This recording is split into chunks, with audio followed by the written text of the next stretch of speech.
Bom, riscos adicionais. Será que a gente tem no nosso trabalho aí de eletricista, será que nós temos só o risco elétrico? Não, pessoal, nós temos outros riscos aí também, né?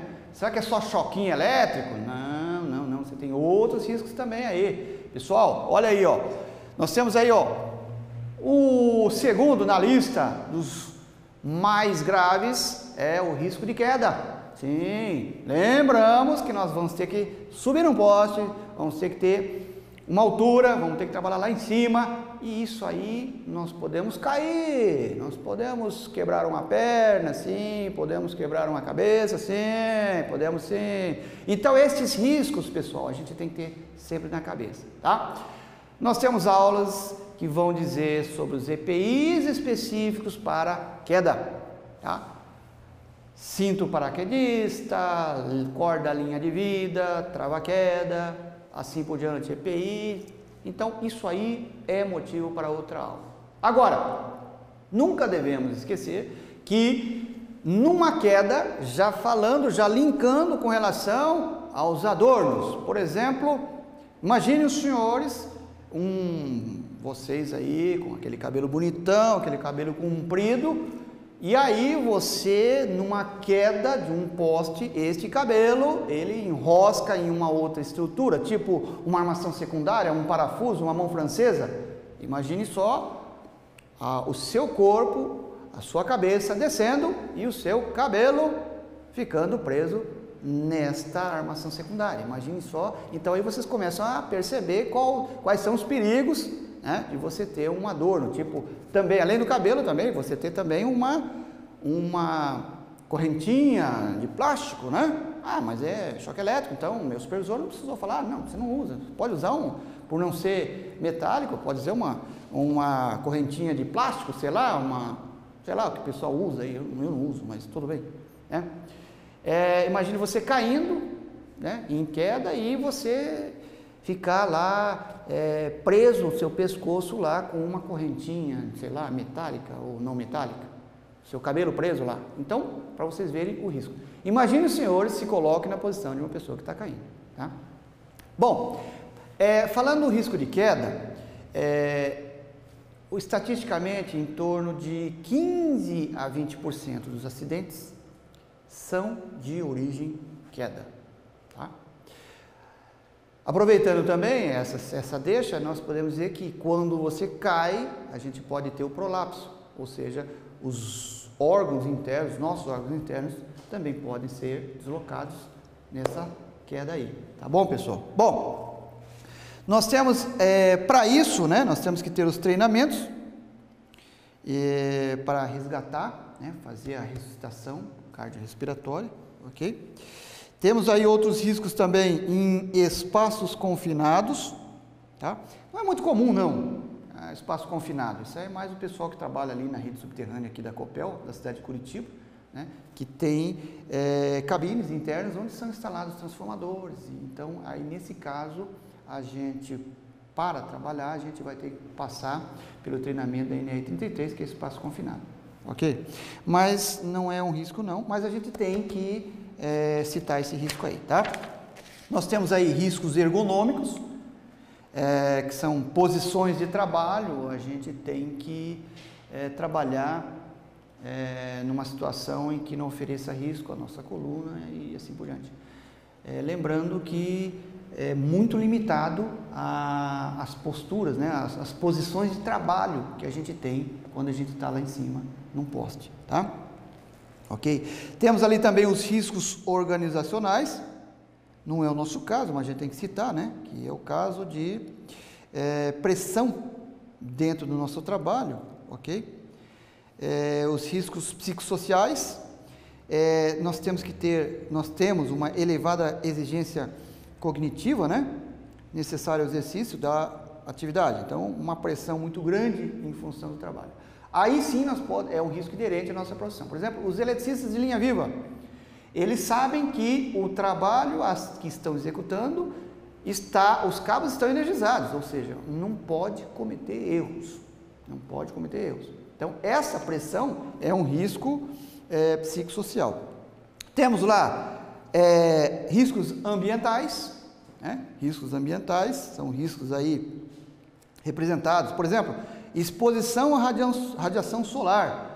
Quando a gente está trabalhando, e a gente vai trabalhar necessariamente no campo, a gente tem o sol, né? Que tem aí raios ultravioletas e raios infravermelhos, ok? Inclusive, nós temos uma exigência, o EPI, né? Para isso, aqui no caso de radiação solar, é o bloqueador solar. Ele já é considerado como EPI. Então, tem que usar? Tem que usar sim, senhor. Tá? Nós temos aí também animais, com relação a riscos ambientais, nós temos aí animais peçonhentos. Animais aí, tipo escorpião, né? Esses dias atrás um aluno chegou e falou, professor, eu estava aqui, eu tive um problema, levei uma picadura de uma cobra da cabeça vermelha, e aí realmente ele ficou no estado, teve que tomar soro antiofídico e tal, e sei lá o que aconteceu, mas é um animal peçonhento, tá bom? Ruídos, né? Não é o nosso caso, geralmente a gente trabalha aí em uma área aberta, num ambiente aberto que não tem. Esse risco é mais inerente, por exemplo, àqueles eletricistas que vão mexer com motosserra, né? Nós temos aí a motosserra, aquela máquina que faz o corte de madeira, vai fazer poda, então tem que fazer o uso do abafador. Outra atividade que também tem esse risco de ruído é o motorista.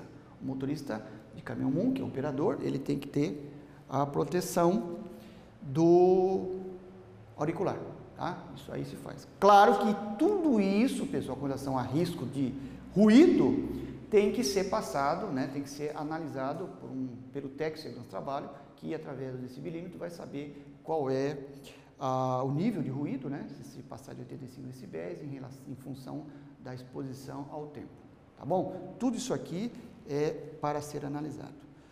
Tudo bem? Tensão de toque. Vamos pensar o seguinte, nós temos uma situação, isso é uma situação em que pode acontecer, já aconteceram, tá? Já aconteceram, é comum acontecer. Então você está lá em uma rua, você está trabalhando, esse aqui é seu caminhão, é o modelo 2024, é um modelo ultra novo, né? Vocês nunca vão encontrar esse modelo nas concessionárias, porque isso aqui realmente é do futuro, mas tudo bem. Essa situação, esse é um poste, é um cabo energizado, certo? E, por um motivo, um acidente qualquer, este cabo cai em cima do caminhão. E é o caminhão que a gente está trabalhando, né? É o caminhão que a gente vai trabalhar, ele levanta o poste, coloca o poste, então essa é a nossa ferramenta de trabalho. Senhores, pensem bem uma coisa.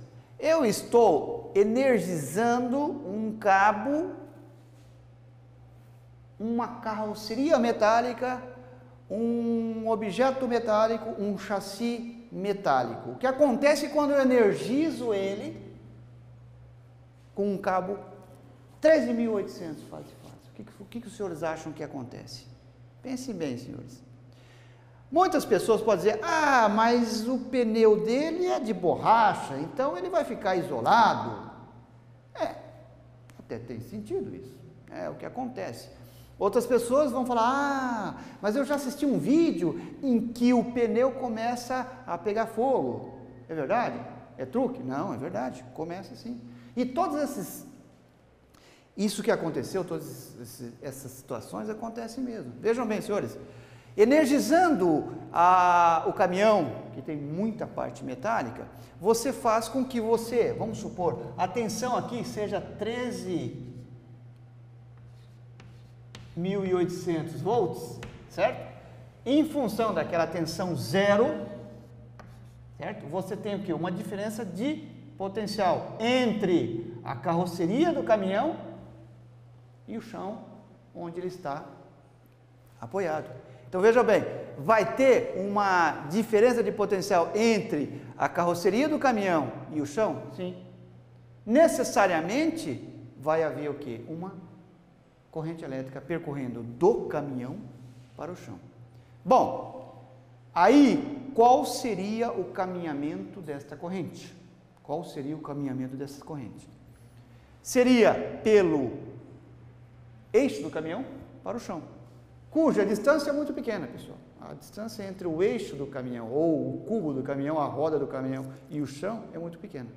Ou seja, essa distância vai fazer com que pequenas correntes vão percorrer pelo ar, já que o pneu ele é de borracha, ele é envolto com borracha, não é considerado um elemento isolante para efeito de segurança, porém ele tem um efeito, ele é um isolante. Não podemos considerar que o caminhão, o pneu do caminhão é um equipamento isolado. Para nós que somos da segurança, não podemos considerar como um elemento isolado. Tanto que, a partir da energização, ele vai começar a aquecer em demasia este pneu, vai aquecer em demasia o ar que tem dentro do pneu, vai fazer com que ele expanda, e nessa expansão ele vai fazer com que estoure o pneu, e aí vai ter um contato franco entre a roda do caminhão e o chão, levando aí a um curto-circuito. Bom, qual a situação de risco para nós? Vamos supor que exatamente neste momento nós temos vamos colocar novamente aqui o chapeuzinho, para o professor de segurança não falar que eu não estou equipando perfeitamente os nossos trabalhadores, né? Neste momento que cai o cabo, o nosso trabalhador está em contato com a carroceria metálica. Puxa vida, né? O que vai acontecer? Olha aqui, ó, olha que legal, a corrente vai vir e fala assim, puxa vida, eu tenho um caminho muito bom para percorrer, né? Por onde? Pelo corpo do eletricista. Choque elétrico? Na hora. Pessoal, é muito comum acontecer isso aqui. Dizer que um cabo elétrico nunca vai cair, não podemos dizer. Mas se ele cair em cima de um veículo e tiver uma pessoa, sendo ela, o corpo dela, o condutor, fatalmente ela vai levar o choque. Bom, pelo próprio nome, dizemos o quê? Tocou um veículo, ou não podemos só considerar o veículo, por exemplo, se tiver, o próprio poste. A situação também, olha aqui, se ele tiver um poste aqui, olha aqui, também não seria uma situação similar? Se este cabo também energizar o poste, esta corrente também, além dele percorrer internamente no poste, também ele pode dividir e passar pelo eletricista também. Nesse caso é até pior, não precisa ser um eletricista. Estes postes estão instalados em toda a cidade. Pode ser um pedestre que esteja encostado no poste. Este pedestre ou este trabalhador, dessas duas situações, tocando um elemento energizado, vão ter uma corrente de choque penetrando o seu corpo. E aí nós damos o nome de tensão de toque. Simples, né, pessoal? Tá bom? Tensão de passo. Vamos lá. Agora a situação é a seguinte, pessoal, nós temos lá uma situação de um cabo energizado que também caiu no chão, tá? Então o que eu desenhei aqui, vocês podem ver que os círculos aqui não são perfeitos, mas é o que acontece na real, né? Isso é lógico para dizer também que eu não consegui redesenhar redondinho, mas é que também é o que acontece em função de que um cabo que cai no chão, ele vai criando em volta dele linhas de mesmo potencial, chamadas equipotenciais, que a partir do centro para a periferia, eles vão diminuindo a sua tensão. Por exemplo, caiu um cabo aqui, ele injeta 7.900 mil volts nesse ponto. A partir do momento em que a gente vai deixando essa distância, aumentando a distância do centro, essa tensão ela vai diminuindo, olha aí, ó, 7.900, 7.000, 6.000, 5.000 e assim por diante. Ok? Vocês entenderam, né? Caiu um cabo energizado aqui no chão, certo? Aqui uma visão de cima. Então, essa visão de cima, eu tenho 7.900, eu crio uma tensão, uma linha de tensão equipotencial de 7.000, eu crio mais externamente uma outra linha de 6.000, outra mais externa de 5.000. Então, essa visão é superior e essa aqui é a visão lateral. Agora, qual é o risco que nós temos hoje? Essa situação, analisando essa situação da tensão de passo. Olhem bem, pessoal. Se houver um trabalhador, uma pessoa que esteja caminhando, obviamente, se é caminhando, ele vai ter as duas pernas abertas. Ou seja, ela vai ter, entre uma perna e outra, o que? É a mesma coisa eu colocar uma pessoa nessa situação aqui, pessoal. Olha aqui, ó. É uma mesma pessoa que esteja caminhando. Ou seja, uma das pernas vai estar numa linha de 7.000 volts. Olha aqui, ó. Tá vendo? E a outra perna da pessoa está na linha de 6.000 volts. Ou seja, entre uma perna e a outra, eu tenho uma diferença de tensão de quanto, pessoal? De 1.000 ou 1 kV, né? Vou colocar aqui 1.000 volts. Pessoal, se atentaram no seguinte detalhe? Entre uma perna e outra, eu vou ter uma diferença de tensão de 1.000 volts. Ou seja, eu tenho uma situação em que a minha corrente vai percorrer entre uma perna e a outra, com todas as consequências. Aquecimento, né, dos membros, vai ter superposição, contração involuntária da musculatura das pernas, certo? E, para vocês terem uma ideia, esse tipo de acidente é muito comum, pessoal, é muito comum, tá? Obviamente, se você pensar em como resolver esse tipo de risco, é só a gente pensar da seguinte forma. Ora, se eu estiver com a perna aberta, certo? Eu gostaria que você mostrasse aqui as minhas pernas, minhas belas pernas aqui. Se eu tiver nas minhas pernas ou nos meus pés duas tensões diferentes, e a partir do momento em que eu abrir mais as pernas, se você considerar que eu abrindo mais as pernas, eu também vou ter um aumento de tensão. Ora, o que acontece se eu fechar as pernas? Deixar um pé sobre o outro. Nessa situação aqui, pessoal, eu vou agora aqui, ó, tirar essas pernas aqui e colocar numa situação intermediária aqui, ó. Olha aqui, ó. Vou colocar as duas pernas dele aqui, bem juntinhos, tá? Dois sapatinhos aqui, mas bem juntinhos, tá ok? Vocês concordam que, apesar de eu ter linhas de potenciais diferentes, tanto o pé esquerdo quanto o pé direito, eles vão estar no mesmo potencial? Pensem bem. Vou ter esse 1.000 volts aqui, entre uma perna e outra? Não. Eu vou ter que, exatamente entre uma perna e outra, o mesmo potencial. Se eu não tenho diferença de potencial, vou ter corrente circulando? Não. Portanto, pessoal, se houver uma situação de cabo que caiu no chão e você tiver nessa situação, o que você deve pensar é: feche as pernas, faça com que os seus pés estejam juntos. Lembre-se, eu estarei tanto no pé esquerdo quanto no pé direito sob o mesmo potencial. Não tem diferença de tensão, não vai ter tensão de passo, tá? Na prática, pessoal, isso aí a gente tem que trabalhar na prática, é o seguinte: se você estiver atendendo uma ocorrência em que, numa situação de você dar um passo e você sentir que está dando um formigamento, tá? Isso é o prático que acontece. Se você sentir um formigamento, quando você vai dar o passo, você lembre da tensão de passo. Faça o procedimento, encoste seus dois pés, parou o formigamento, opa, então é tensão de passo, tá ok? Como é que seria a forma de você se afastar do perigo? É você pulando com os dois pés juntos? Sim. Pulando com um pé só? Sim. Porém, não esqueça, sempre tem que manter os dois pés ou os dois pontos de apoio sempre no mesmo potencial, tá bom?